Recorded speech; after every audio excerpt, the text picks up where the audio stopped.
Your partner must place a card in either grid so that it completes a row and or column, and that is possible with the 1 here. Okay, wow, that was pretty tough.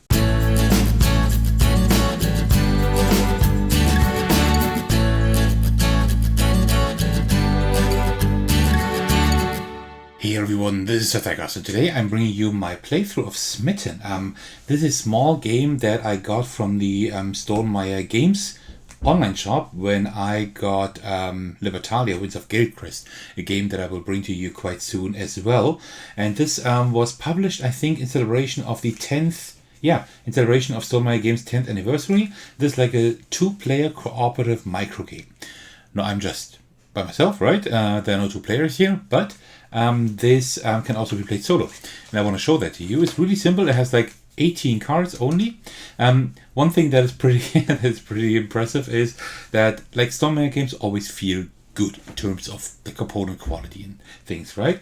Because like the cards, of course, they have like a great quality again, just like all Stonemaier games do, and great art style and everything. But also the rules have that thick linen finish again, although it's just a micro game, and also the package does. Right? This feels really good. This almost feels like it could repel a little bit of water, right? This is crazy. Unfortunately, you can't really close it after you open it, but still, this is crazy. Totally nuts. But yeah, this is a pretty interesting game. I actually enjoy this quite a lot. So let me just show you how the solo mode works. Actually, the 2-player cooperative mode is quite similar. There are like 1-2 things that are a little bit different, but like the general premise of the game is the same. You know what? Let me just show you the general premise of the game. Like there are 9 cards that need to be arranged in a grid: 1, 2, 3, 4, 5, 6, 7, 8, 9. Right? And it's a little bit small here, but you can see that this grid is always like drawn here in the top left, and you always see like the one highlighted where this card goes. That's the 7, so it goes in the bottom left corner, right? So 1, 2, 3, 4, 5, 6, 7, and the 1 would go here, the 5 in the middle, the 9 here, the 3 there. You kind of see what I'm saying, right? And this then presents you with like one entire image, and each card is there twice.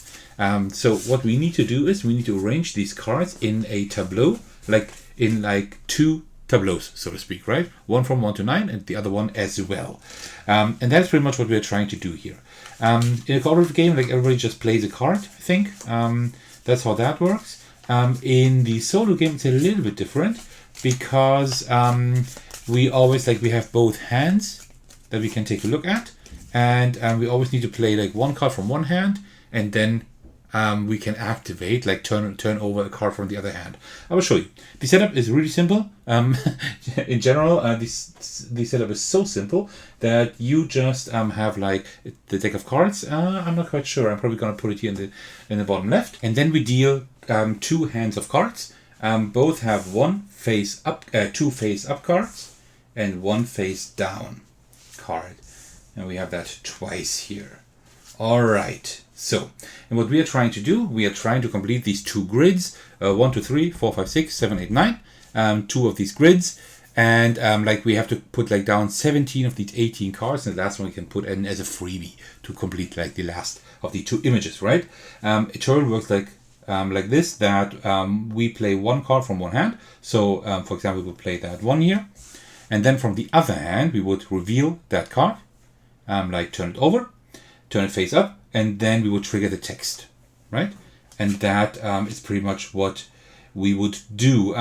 We can place cards only adjacent to other cards that have already been played. Of course, the first card does not count there. Okay, I think let's review these texts. Like 8, your partner must place a card in this grid. Okay, that's a thing that is possible, but we would need like other numbers than these ones here. Then the 6, your partner must place a card in either grid, but no other card with that number may already be in any grid. That is fine. We can work with that. And then we have, like twice, we have your partner must reveal 1 hand from their card, like turn it over, then place another card in either grid.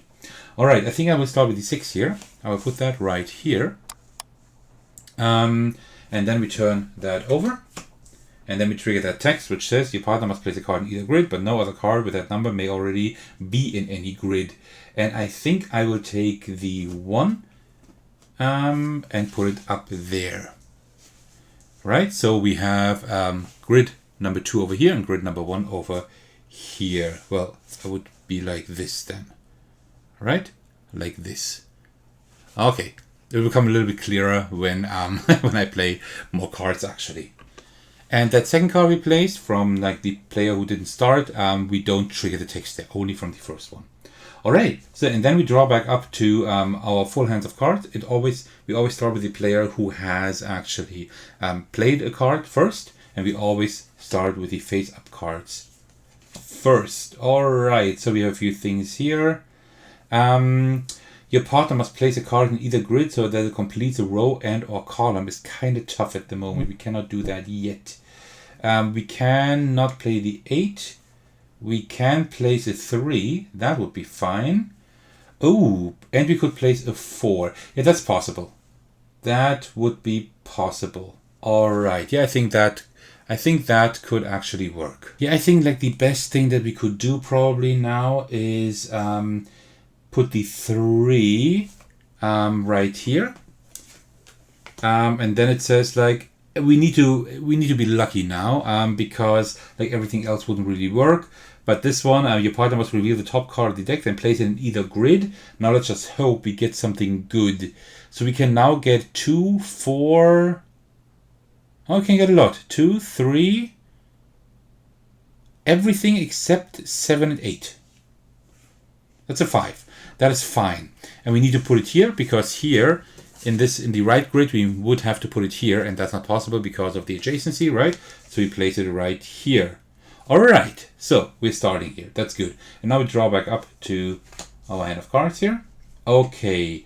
The 7 we can place, the 1. So now you see the start is always the hardest, like the beginning, right? But when you like put more and more cards in the grid, it's easier. We need to like get like a 2 and a 5 here maybe, or maybe a 4 and a 5, which we would have a 4 because we somehow need to like get more in the middle here. Like the 5 is always a good card to have because it like really expands the options we have.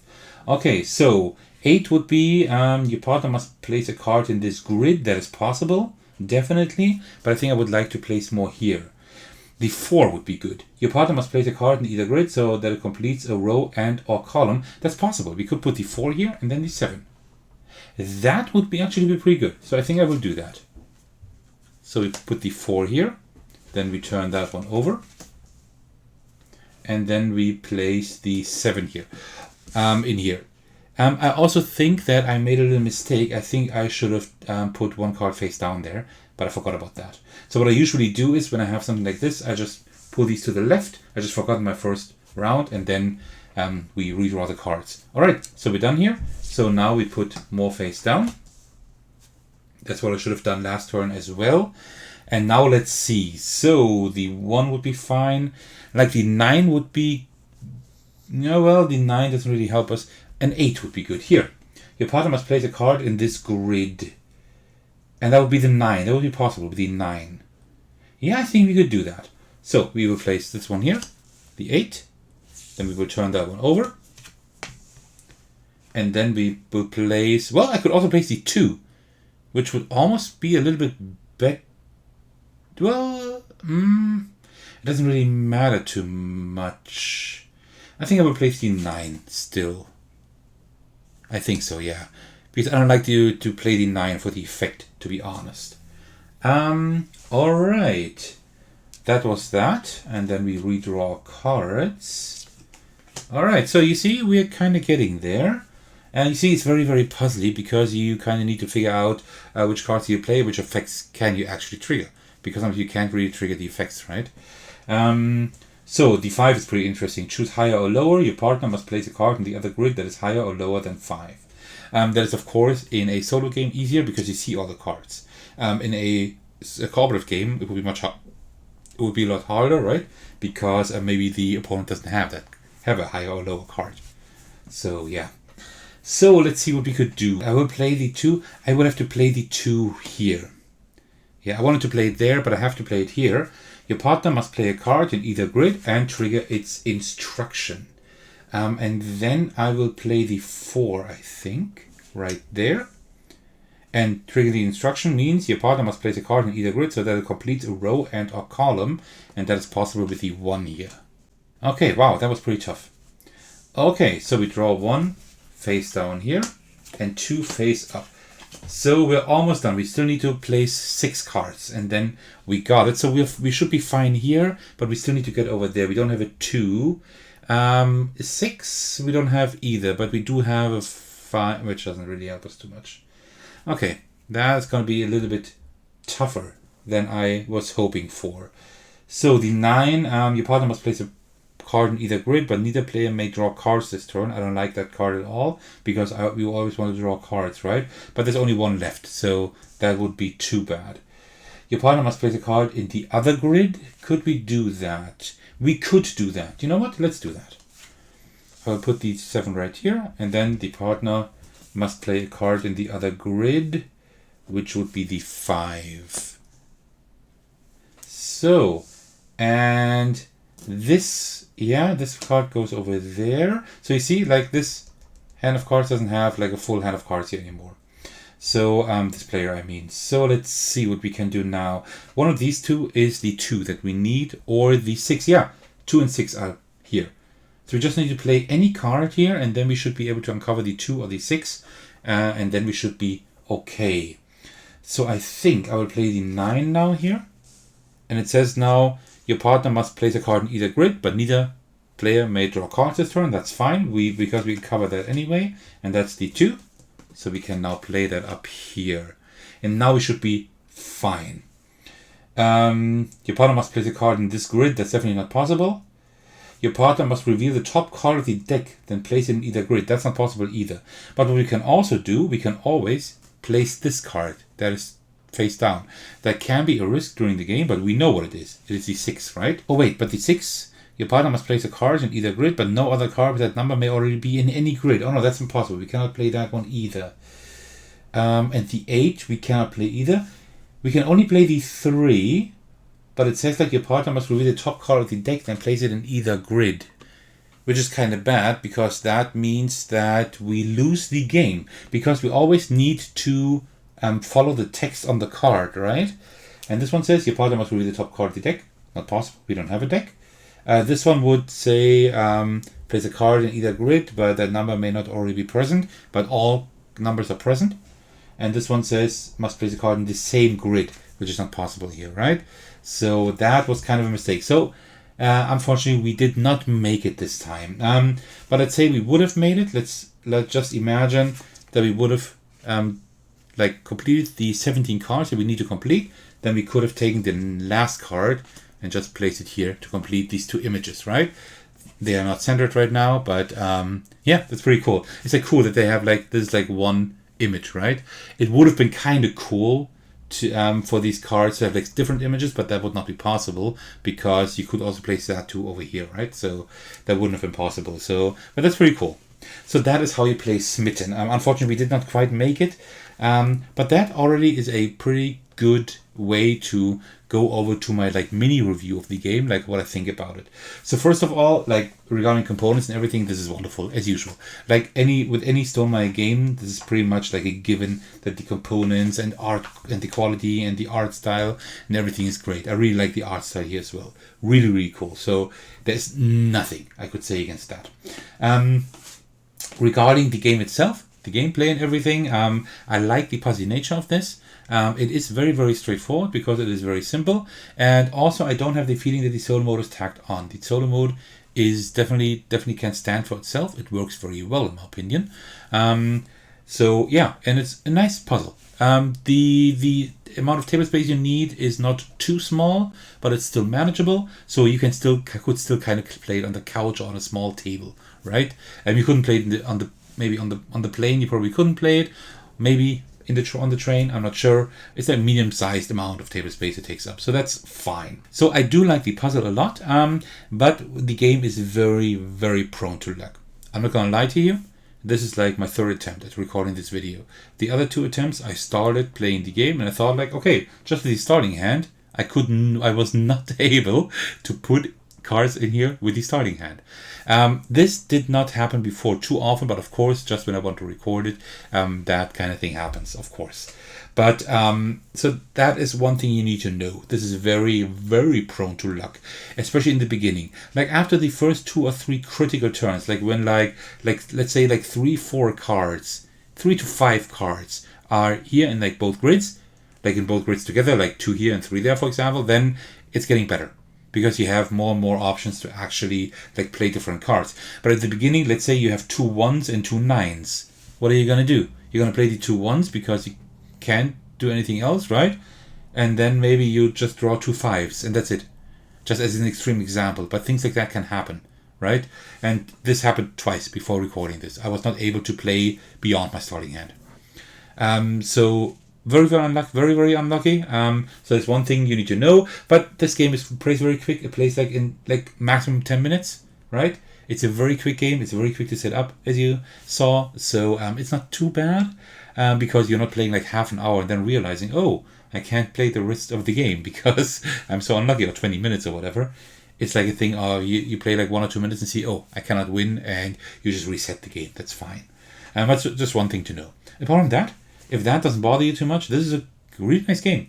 It has a small form factor. It could have a smaller form factor, right? Because these cards here, as you can see, these are much smaller than the envelopes itself, right? So you probably are better off just putting that in. Maybe you still have a button-shy wallet lying around, an empty one. You can put it in there, or like put it in a tuck box or whatever, right? Put it anywhere you want to, like in a smaller envelope, because that one it's not large, but it's larger than it needs to be, right? But still, it's a very small and portable game. That is great.